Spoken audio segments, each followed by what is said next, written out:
To fully support students, we need to embed wellbeing in distance learning. By Kate Lister. Student mental wellbeing is a critical concern in higher education. The numbers of students disclosing mental health difficulties is increasing year on year, and statistics show consistent and concerning gaps in degree outcomes for students with mental health issues. This is particularly the case in distance learning.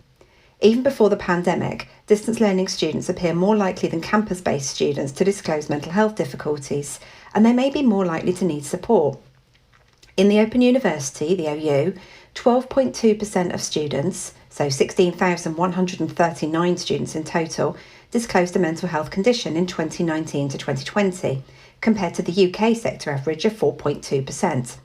And the OU's Access and Participation Plan shows worrying gaps in degree outcomes for students with mental health difficulties. There is a need for universities to take action. Studies have found that academic pressure and university culture and systems may be triggering mental health issues, and that mental wellbeing for students is consistently worse than the wellbeing of non-students of comparative age. Sector bodies and charities like Student Minds are increasingly calling for students to take a whole institution approach to embed wellbeing throughout practice. Embedding wellbeing in distance learning. A 3-year initiative in the OU is working towards embedding mental wellbeing in distance learning. Working with staff and students across the university, it aims to identify barriers and enablers to wellbeing that students experience and co-create solutions that can be embedded in practice to address these barriers. First, 16 students and 5 tutors took part in interviews. This identified a taxonomy of barriers and enablers to wellbeing and distance learning. Next, focus groups were held with 116 OU staff and students, and surveys were sent to wider groups of staff and students. These aimed to seek broader perspectives on barriers and enablers and to generate ideas for solutions that might address the barriers in practice. In total, 773 staff and 593 students created 806 ideas for solutions. These broadly fell into 4 categories: skills and confidence, learning and study, support, and environment and culture.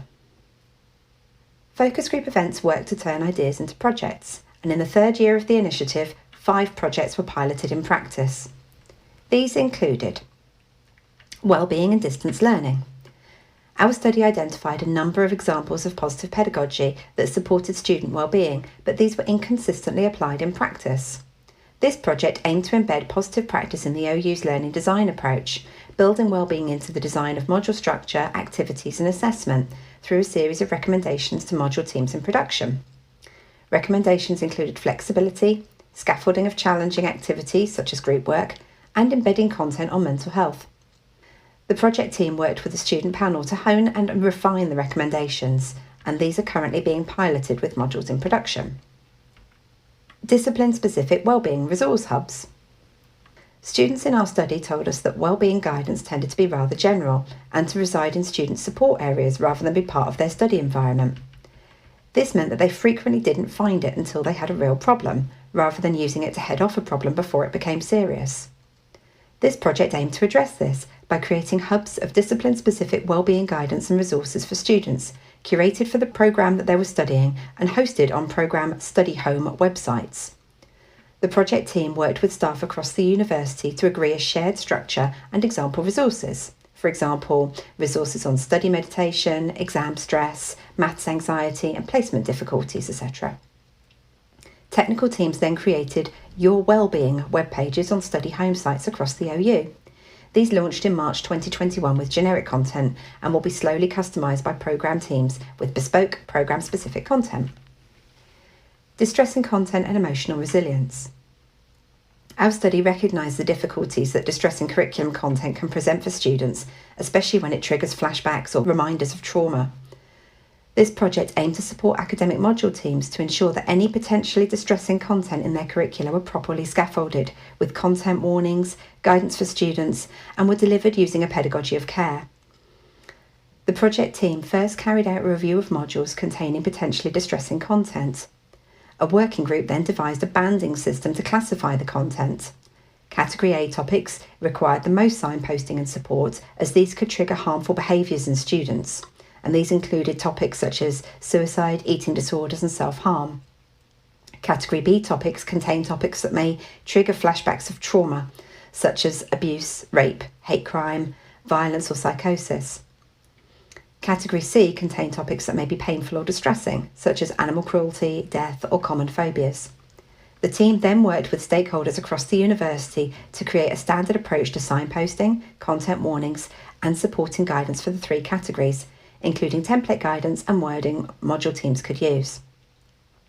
This approach has been implemented in all new modules, and editors are currently working to incorporate it into existing modules. WellBeing Intuition. Our study found that support from tutors is a critical part of student wellbeing in distance learning. This project aimed to scale up positive tuition practice by working closely with academic tutors in one faculty. First, the project team worked with a small group of tutors and students to co-create an inclusivity audit tool that tutors could use to analyse how well represented mental wellbeing was in their tuition practice and materials. Next, it piloted this tool with a range of tutors in the faculty, accompanied by specialist training on student mental wellbeing, challenges students can face, and the impact positive tuition can have.